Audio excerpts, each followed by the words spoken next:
Bismillahirrahmanirrahim. Assalamualaikum warahmatullahi wabarakatuh.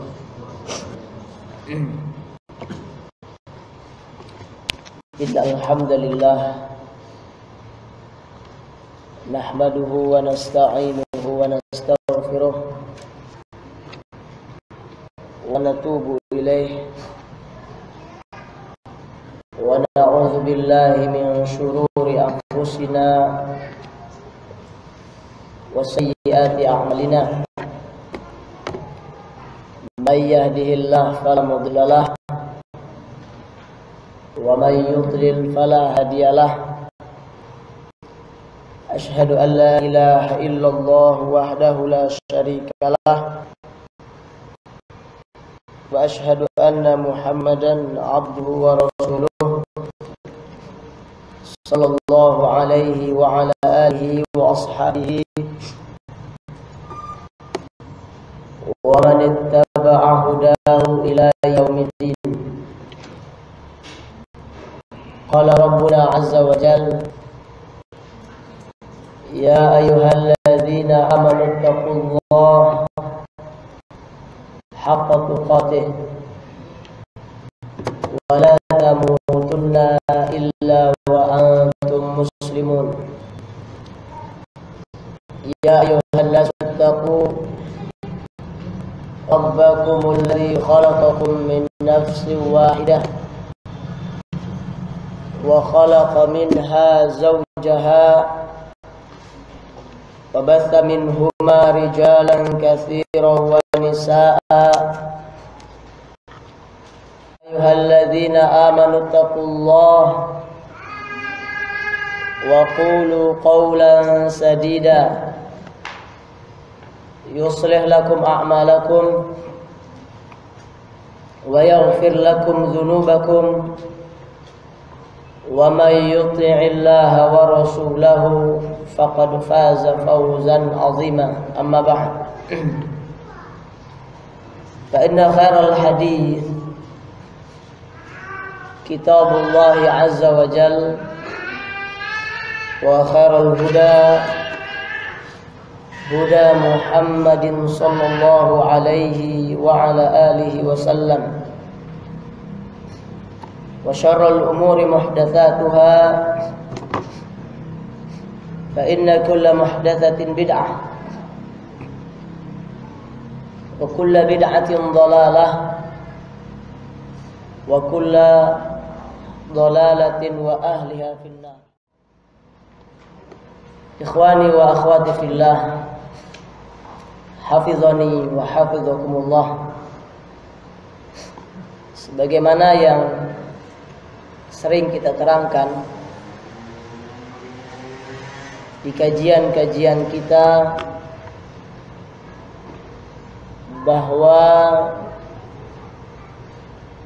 ahlu sunnah, para da'i sunnah, tidaklah mereka mengajak manusia kepada Islam, tidaklah mereka berdakwah kecuali pasti dakwah mereka dibangun di atas basirah, kemantapan ilmu, kemantapan petunjuk dari Al-Quran dan Sunnah Nabi kita yang mulia Muhammad sallallahu alaihi wa ala alihi wasallam. Karena hal ini, yakni berdakwah dengan dibangun di atas kemantapan ilmu, ini merupakan cara dakwah Nabi kita yang mulia Muhammad sallallahu alaihi wa ala alihi wasallam dan orang-orang yang betul-betul mengikuti Rasulullah sallallahu alaihi wa ala alihi wasallam. Sebagaimana yang Allah Azza wa Jalla nyatakan tentang prinsip dakwah ini di dalam surat Yusuf ayat ke-108. Surat Yusuf ayat ke-108. di mana Allah Azza wa Jalla menyatakan qul hadhihi sabili ad'u ila Allah ala basiratin ana wa man ittaba'ani. Kata Allah, qul, katakanlah hai Muhammad, katakanlah hai Muhammad, hadhihi sabili, ini merupakan jalanku, ini merupakan metode beragama yang aku tempuh. Apa metode beragama Muhammad sallallahu alaihi wa ala alihi wasallam? Ad'u ilallahi ala basiratin. Aku mengajak manusia kepada agama Allah dengan dibangun di atas basirah, kemantapan ilmu, kekuatan ilmu, bukan dibangun di atas kebodohan, bukan dibangun cuma semata-mata dasar semangat pingin bisa mengajak orang kepada Islam walaupun tidak memiliki ilmu. Tapi dakwah atau metode beragama Nabi kita yang mulia Muhammad sallallahu alaihi wa ala alihi wasallam ala basiratin, betul-betul di atas kemantapan ilmu. Ana wa manittaba'ani, aku dan begitu pula orang-orang yang betul-betul mengikuti aku. Artinya orang yang mengikuti Nabi kita yang mulia Muhammad sallallahu alaihi wa ala alihi wasallam, mereka pasti dalam dakwahnya itu dibangun di atas ilmu. Tidaklah mereka berani mengucapkan satu kalimat yang mengandung unsur dakwah kecuali apabila mereka memiliki ilmu tentang perkara yang mereka dakwahkan, memiliki dalil yang kuat dari Al-Quran dan Sunnah Nabi kita yang mulia Muhammad sallallahu alaihi wa ala alihi wasallam. Tapi yang mau kita bahas secara ringkas pada pertemuan kita pada siang hari ini, yaitu tentang makna basirah, tentang makna kemantapan ilmu. Karena sebagian kita masih ada yang belum paham tentang makna basirah. Sebagian kita ada yang memahami basirah itu diartikan cuma mengetahui ilmu tentang apa yang kita sampaikan, mengetahui dalil, kemudian kita sampaikan dalil tersebut dengan cara yang tidak benar atau cara yang serampangan, sehingga hasilnya ilmu tersebut bukan cuma tidak diikuti oleh manusia, tapi bahkan karena cara menyampaikan ilmunya tidak mengikuti cara Nabi kita yang mulia Muhammad sallallahu alaihi wa ala alihi wasallam, akhirnya manusia justru memusuhi ilmu tersebut. Makanya pada siang hari ini kita akan membaca sedikit keterangan dari Al-Imam Al-Allamah Muhammad bin Shalih Al-Utsaimin rahimahullah ta'ala tentang makna ala basiratin di dalam surat Yusuf ayat ke-108.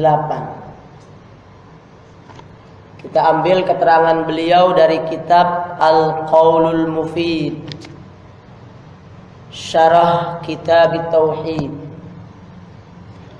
Al-Qaulul Mufid adalah kitab yang menjelaskan atau mensyarah Kitab Tauhid karya Al-Imam Al-Mujaddid Muhammad bin Abdul Wahhab At-Tamimi An-Najdi rahimahullahu ta'ala. Kata Imam Muhammad bin Shalih Al-Utsaimin rahimahullah ketika menerangkan surat Yusuf ayat ke-108 tadi, kata beliau rahimahullah, wa laysal maqsudu bil ilmi fi qawlihi ala basiratin al ilma bis syar'i faqat, kata beliau. Dan bukanlah yang dimaksudkan dengan ilmu di dalam firman Allah ala basiratin, di atas basirah kita dalam berdakwah harus membangun dakwah kita di atas basirah. Makna basirah di sini bukan cuma maknanya ilmu tentang apa yang mau kita sampaikan, bukan cuma ilmu syar'i saja, bukan cuma tahu dalil tentang hukum apa yang kita sampaikan, bal yashmal, kata beliau, bahkan makna ala basiratin tersebut mencakup al-ilmu bisyar'i, yaitu ilmu tentang hukum syar'i yang mau kita sampaikan, dan juga al-ilma bihalil mad'u wal ilma bisabilil musili ilal maqsud. Makna ala basirah, kata Syekh Al-Utsaimin rahimahullah, maknanya bukan cuma berilmu tentang hukum syar'i yang mau kita sampaikan, tapi bahkan mencakup juga adalah ilmu tentang keadaan audiens, ilmu tentang keadaan orang-orang yang mau kita sampaikan kepada mereka ilmu. Bagaimana tingkat pemikiran atau pemahaman orang yang mau kita sampaikan kepadanya ilmu. Karena memang tingkat pemahaman manusia itu berbeda-beda. Ada yang kalau kita sampaikan ilmu, dia itu langsung paham. Ada yang dia itu bisa paham terhadap ilmu setelah kita sampaikan 2 kali, 3 kali, 4 kali, baru dia paham ilmu yang kita sampaikan. Karena agak rendah tingkat pemahamannya. Ada yang memang dia itu sulit, kecuali setelah bertahun-tahun kita sampaikan kepadanya ilmu, baru dia bisa paham. Dia lebih rendah lagi. Makanya di dalam menyampaikan ilmu itu, tidak yang penting kita sampaikan. Ini prinsip yang salah dalam dakwah. Dalam dakwah kita tidak boleh memiliki prinsip yang penting kita sampaikan. Mau paham tidak paham terserah, ini keliru dalam metode dakwah. Dalam dakwah tidak boleh kita pukul rata. Karena memang akal manusia di dalam memahami ilmu itu juga berbeda-beda dan bertingkat-tingkat. Makanya Ali bin Abi Thalib radhiyallahu taala an, dia menyebutkan dalam sebuah athar yang diriwayatkan oleh Imam Al-Bukhari di dalam sahihnya, kata Ali bin Abi Thalib radhiyallahu taala an, haditsun nasa bima ya'rifuna atuhibbuna ayyukadzdzaballahu wa rasuluh. Haditsun nasa bima ya'rifuna, berikanlah ilmu kepada manusia, atau berikanlah hadis, ajarilah manusia tentang hadis, tentang sunnah, bima ya'rifuna, dengan apa yang kira-kira mereka akan faham. Kenapa? Karena kalau menyampaikan ilmu tidak sesuai dengan tingkat pemahaman mereka, menyebabkan bahaya atau mudarat yang besar. Apa mudaratnya? Atuhibbuna ayyukadzdzaballahu wa rasuluh. Apakah kalian mau Allah dan Rasulnya didustakan oleh mereka, yakni oleh orang-orang yang kalian sampaikan kepada mereka ilmu, yang sesungguhnya mereka belum mampu untuk menerima ilmu tersebut, kalian sudah keburu menyampaikan kepada mereka. Akhirnya timbul mafsadah yang besar, yaitu Allah dan Rasulnya jadi didustakan. Dalam athar lain, Abdullah bin Mas'ud radhiyallahu taala an, masih dalam Sahihul Bukhari, kata Abdullah bin Mas'ud radhiyallahu taala an, innaka lan tuhadditsa qauman bihaditsin la tablughuhu uquluhum illa kana li ba'dihim fitnah. Kata beliau, tidaklah engkau menyampaikan satu hadis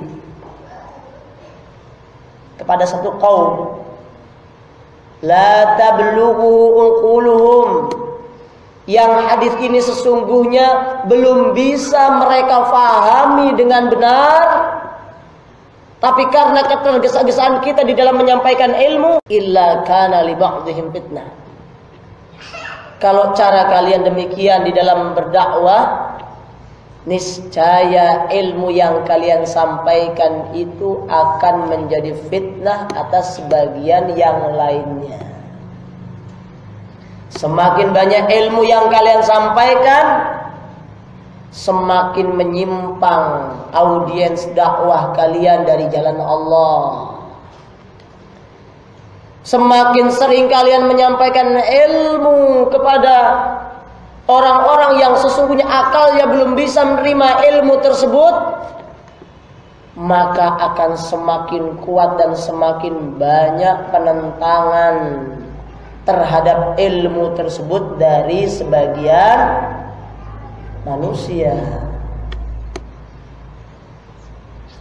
Makanya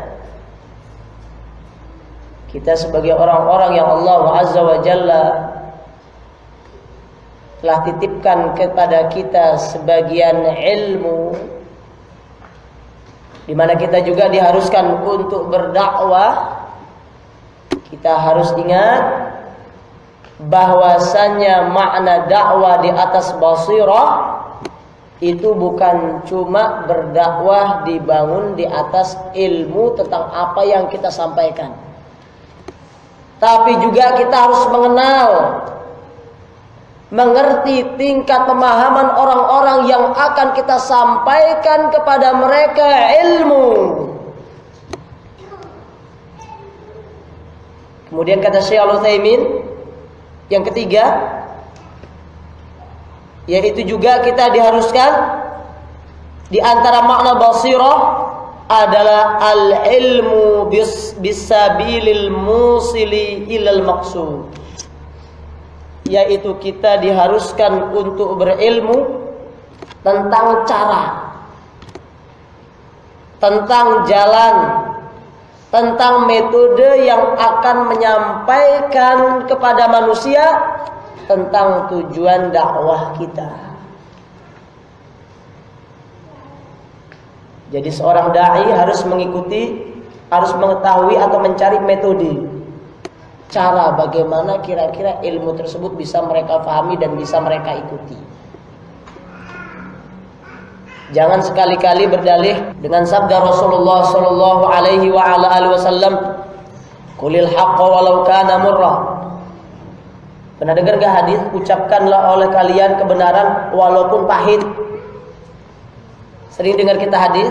Ucapkanlah oleh kalian kebenaran walaupun itu pahit. Memang kebenaran itu pahit. Kenapa dikatakan pahit? Karena kebanyakan orang tidak mengerti kebenaran. Karena kebenaran itu hanya berada di dalam Al-Quran dan Sunnah Nabi kita yang mulia Muhammad Sallallahu Alaihi Wasallam. Sedangkan kebanyakan orang meninggalkan Al-Quran dan Sunnah Nabi kita yang mulia Muhammad Sallallahu Alaihi Wasallam. Tapi ingat, sesuatu yang pahit jangan ditambah dengan pahitnya cara berdakwah kita. Sudah kebanyakan orang tidak mengerti kebenaran, kemudian kita menyampaikan kebenaran juga dengan cara yang pahit, yakni cara-cara yang serampangan di dalam menyampaikan kebenaran, tidak mengikuti metode Nabi kita yang mulia Muhammad Sallallahu Alaihi Wasallam. Padahal dakwah telah diajarkan metodenya oleh Nabi kita yang mulia Muhammad Sallallahu Alaihi Wasallam. Apa metode Nabi kita yang mulia dalam dakwah? Ud'u ila sabili rabbika bil hikmah wal mau'izatil hasanah wajadilhum billati hiya ahsan. Kata Allah, ajaklah manusia ke jalan Rabbmu bil hikmah, dengan cara yang hikmah. yakni hikmah maknanya adalah selalu mencocoki kebenaran dan bisa menempatkan sesuatu pada tempatnya masing-masing. Di antara maknanya adalah kita menyampaikan ilmu sebagaimana yang kita bahas tadi, sesuai dengan tingkat pemahaman orang yang mau kita sampaikan kepada mereka ilmu. Makanya seorang dai tidak dituntunkan dalam dakwah berbicaranya harus dengan gaya-gaya intelek. Karena sebagian orang anggap di antara kecerdasan dai kalau ngomong bahasanya gaya mahasiswa.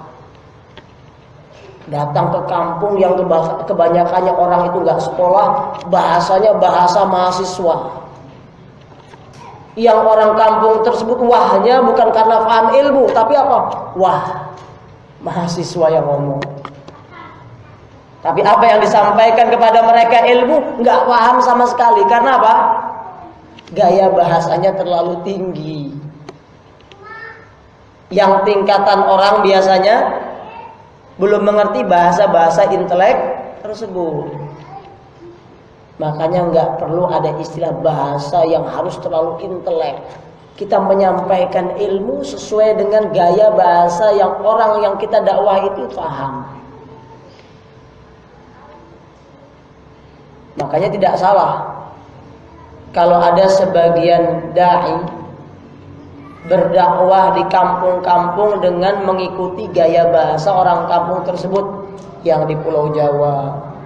Yang terkadang antum tahu di sebagian pelosok-pelosok di Pulau Jawa itu ada yang nggak ngerti bahasa nasional karena biasanya totok dengan bahasa Jawanya.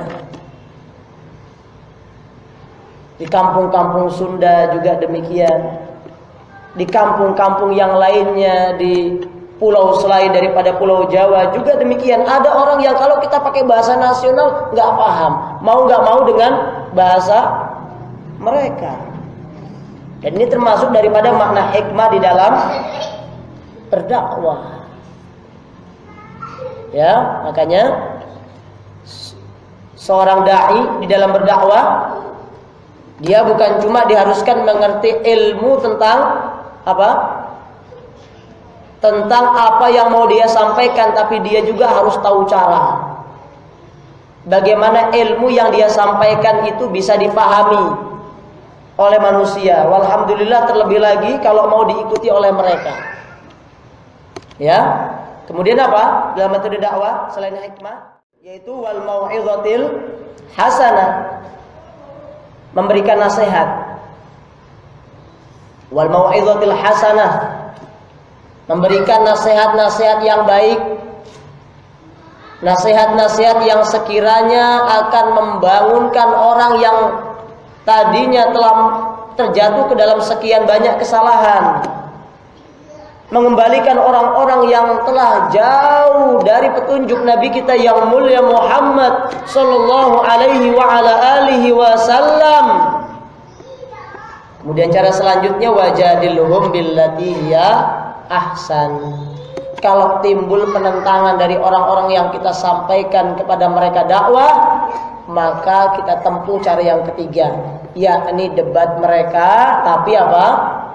Billati hiya ahsan. Debat pun harus dengan cara yang baik, bukan dengan mengeluarkan cacian dan makian, bukan dengan perdebatan yang menampakkan fanatik terhadap pendapat yang kita sampaikan. Tapi tampakkanlah di dalam berdialog itu sama-sama mencari kebenaran. Kita yang mendebat ataupun orang yang kita debat, kita tampakkan kepada mereka bahwasanya kebenaran itu bisa muncul dari lisan kita orang yang mendebat atau lisan orang yang kita debat. Ini namanya al-jidal billati hiya ahsan. Berdebatlah kalian dengan cara yang baik.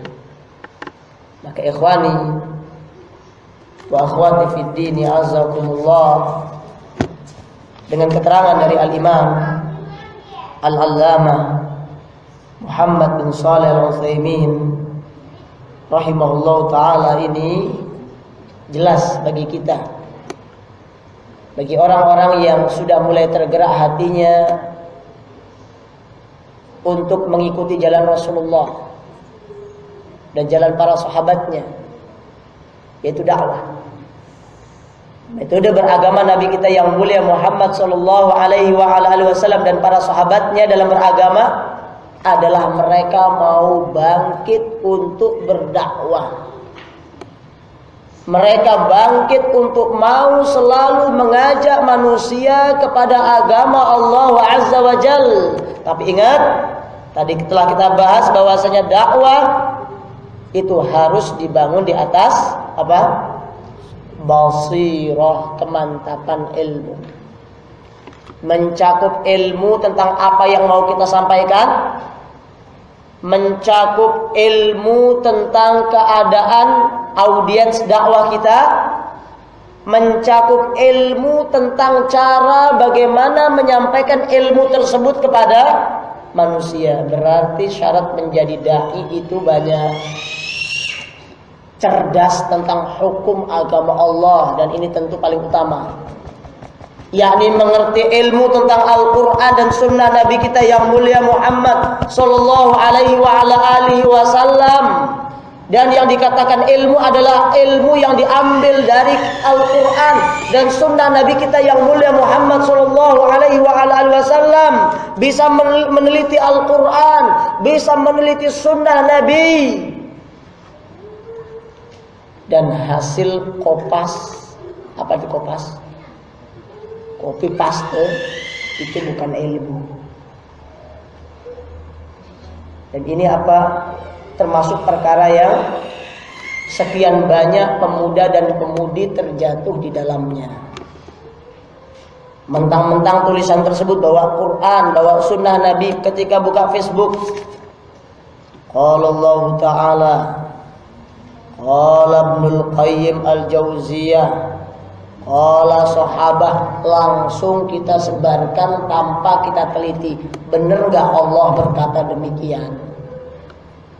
Benar enggak sahabat menyatakan sebagaimana apa yang ditulis di dalam status Facebook manusia maya tersebut? Di dalam Islam kita diharuskan untuk meneliti. Karena di dalam manhaj kita diajarkan wa in ja'akum fasiqun binaba'in Fatabayyanu. Kalau datang kepada kalian seorang fasik, kalau orang fasik jelas ada orangnya, jelas tingkah lakunya. Iya. Fatabayyanu itu pun kata Allah, tabayuni, cek dulu bener nggak apa yang mereka sampaikan, bener nggak apa yang mereka tulis. Ini yang jelas, nggak maya. Ini bagaimana Facebook? Namanya Abdul. Orangnya nggak tahu. Bentuk hitam putihnya nggak tahu. Panjang pendeknya nggak kelihatan. Ini orang atau jin juga belum jelas. Jenis kelaminnya apa nggak tahu. Karena nama Abdul bisa jadi namanya Soleha. Iya. Nama aslinya Soleha bisa jadi namanya Abdul. Karena namanya dunia maya. Buat nama Facebook itu kan nggak harus ada tulisan jenis kelaminnya apa, namanya harus sesuai dengan jenis kelamin. Iya. Ada yang laki-laki namanya perempuan, perempuan yang namanya laki-laki. Ini yang tidak jelas. Berarti harus lebih dicek lagi. Yang jelas saja orangnya ada, harus dicek beritanya, harus dicek penulisannya, harus dicek apa yang dia sampaikan, apalagi yang tidak jelas. Makanya jangan bermudah-mudah untuk men-share berita, apalagi berita-berita yang berkaitan dengan hukum Allah, hukum Rasulnya, berita tentang halal haram, berita tentang tauhid syirik, berita tentang sunnah bid'ah. Teliti setiap ada tulisan benar enggak dalam Al-Quran, katanya dalam tulisan ini surat ini, periksa dulu, cek. Kemudian katanya ayat ini difahami oleh Imam Fulan, benar enggak, cek kitabnya. Kalau belum dicek jangan-jangan kita menebarkan kedustaan. Karena sekian banyak kita dalam sejarah didapati bahwa betapa banyak orang-orang yang mengatasnamakan para imam-imam salaf di dalam menyebarkan satu pemahaman ternyata tidak ada. Ya. Naam, dan itu bukan basirah. Hasil copy paste dari Facebook atau yang lainnya itu bukan basirah. Basirah itu adalah ilmu tentang Al-Quran yang telah kita teliti. Ilmu tentang sunnah Nabi kita yang mulia Muhammad sallallahu alaihi wasallam yang jelas, yang bisa kita pelajari, yang bisa kita teliti. Baru setelah kita pelajari, sampaikan. Balighu anni walau ayah. Waduh, kalau begitu syarat menyampaikan ilmu itu berat, Ustaz. Bagaimana? Ya, karena ilmu ini tentang halal haram, hati-hati. Kalau tergesa-gesa kita sampaikan ternyata salah, apa yang terjadi? Apa yang terjadi? Berarti kita lancang terhadap agama Allah. Yang harusnya kita dalam beragama itu diharuskan dibangun di atas ilmu, tapi karena kita ini tergesa-gesa taklid kepada tulisan-tulisan yang berada di internet tanpa kita teliti. Ingat, innas sam'a wal basara wal fuada kullu ulaika kana anhu mas'ula. Segala sesuatu akan dimintai pertanggungjawaban oleh Allah Azza wa Jalla. Ya. Nah, terus bagaimana kalau tulisannya ditulis oleh ustadz yang terpercaya? Jelas Facebooknya namanya Fulan. Loh, bukankah Facebook juga bisa dibajak? Oke, semisalnya pun tidak dibajak. Ini asli tulisan Ustadz Fulan bin Alan, LCMA, doktor, dan yang lainnya. Tapi ingat, setinggi apapun gelar sang Ustadz, dia juga adalah manusia. Yang bisa salah, bisa benar. Saya ingat, ini pengalaman kita sendiri. Dulu ketika saya menjadi seorang wasilah perantara tentang beberapa ustadz yang mengalami kontroversi tentang satu permasalahan fikih, adanya khilaf di antara mereka, yaitu tentang hukum zikir berjamaah. Saya ingin menjadi perantara antara ustadz yang menganggap sunnahnya zikir berjamaah, sama-sama ustadz salafi, dengan ustadz yang menganggap bahwasanya zikir jama'i itu bid'ah. Ustadz yang membolehkan zikir jama'i telah menulis tentang sunnahnya zikir berjamaah.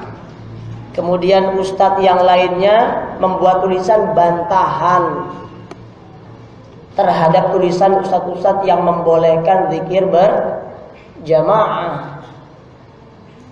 Ini pengalaman. Ketika kita menjadi wasilah di antara kedua ustadz yang bertikai tersebut tentang satu permasalahan fikih zikir jamaah ini, ingat, ini permasalahan fikih, bukan permasalahan usul yang kita harus ribut.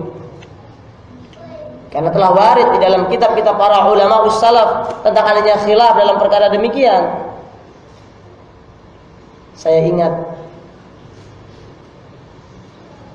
ketika seorang ustadz yang menyatakan bolehnya zikir secara berjamaah sedang membaca bantahan terhadap tulisannya, saya diminta untuk menanyakan satu riwayat yang katanya riwayat tersebut mendukung tentang pendapat yang menyatakan haramnya atau bid'ahnya zikir berjamaah. Kemudian saya laksanakan apa yang diperintahkan oleh sang ustadz tersebut. Saya tanyakan, saya ingat via telepon, Ustadz, waktu kita di Jakarta, Ustadz A yang menyatakan zikir disunnahkannya zikir berjamaah sekarang sedang membaca tulisan antum. Di dalam kitab ini atau di dalam tulisan antum tertulis adanya satu athar dari perbuatan salaf, katanya diriwayatkan oleh imam ini di dalam kitab ini. Kebetulan sang ustadz yang sedang membaca bantahan antum ini memiliki kitabnya dan kitabnya sedang dipegang. Ternyata yang antum sebutkan dalam bantahan tersebut nggak ada dalam kitab aslinya. Antum dapat dari mana? Kok antum sandarkan ini riwayat Imam Fulan? Apa jawaban sang ustadz? Masya Allah, ini pelajaran penting bagi saya tentang bahayanya bersandar mengambil ilmu dari yang namanya internet. Apa jawaban sang ustadz yang membantah? Oh, kalau saya dapat dari internet, saya juga belum memeriksa kitab aslinya. Loh, ngambil ilmu hadis dari internet, dia tulis untuk membantah si fulan, tapi dia sendiri belum meneliti. Ternyata dalam kitab aslinya nggak ada riwayat tersebut. Disebutkan jilidnya, disebutkan pengarangnya, disebutkan jilidnya, sampai disebutkan halamannya. Katanya penerbitnya ini, ternyata diteliti nggak ada riwayat tersebut. Ini sang ustaz.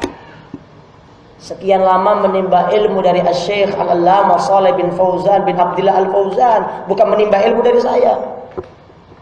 Ini bahkan pernah menimba ilmu dari para mujaddid Islam, para tokoh-tokoh ulama tauhid di abad ini. Bahkan pernah menimba ilmu dari Syekh Abdul Aziz bin Baz. Kalau tidak salah sekitar 6 tahun menimba ilmu dari Syekh bin Baz, salah satu mujaddid di abad ini. Dia pernah menimba ilmu dari Syekh Al-Utsaimin, pernah menimba ilmu dari Syekh Al-Fauzan, pernah menimba ilmu dari Syekh Abdul Muhsin Al-Abbad. Tapi lihat, salah nggak perbuatannya? Salah. Buktinya mengatasnamakan hadis ini diriwayatkan oleh Imam Fulan, ternyata Imam Fulan tidak meriwayatkan hadis tersebut. Tapi karena kesombongan yang ada pada dirinya, setelah dia ngakui itu pun salah, memang tidak ada dalam kitabnya, tapi sampai sekarang tulisannya belum dicabut, tetap riwayat fulan, padahal tidak ada dalam kitab aslinya.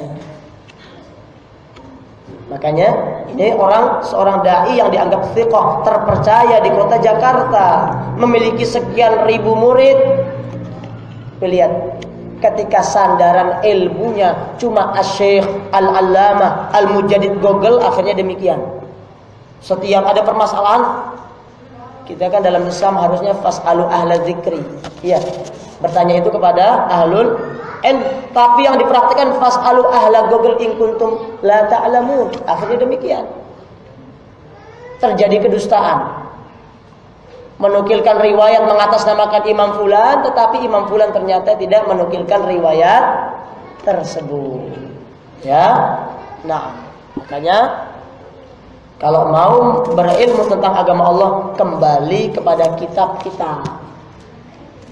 Jangan pingin simple. Kalau beli kitab butuh uang, tapi kalau baca Google kan cuma beli kuota, bisa sekian lama.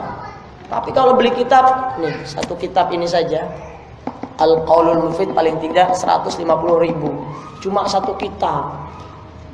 Tapi kalau beli kuota, buka sekian banyak ilmu di Google, minimalnya 1 bulan, bahkan 2 bulan, bahkan sekarang ada yang cuma 70.000, 30 giga, wah sekian bulan.